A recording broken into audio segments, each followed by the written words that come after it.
in the given figure, find the area of the garden which is not occupied by the playground. Now this is a playground and area of playground is given 24 square meters. So we have to find out the area of the remaining part. So how do we do it? First what we do is, we'll divide the given figure in regular pieces. Regular pieces means regular areas, figures which we know. See here, this part is A, this is rectangle, simple one. This is B, again this is rectangle, simple one. And this is a square. So now it's easy, we'll find out the area of each one. This 32 was wrongly written, it is removed.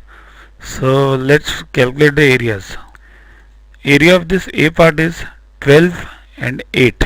12 8 is 96. Area of this B part is this full part, including this playground. This is 28 and this is 20. 16 plus 4, 20.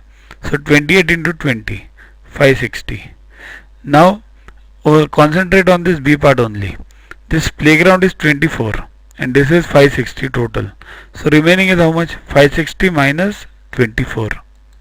So area of B becomes 560 minus 24, that is 536. Now area of C is very easy because 4 it's a square. So it is 16. So 16 over here. So total area of the garden without the playground. So it becomes 648. So the answer is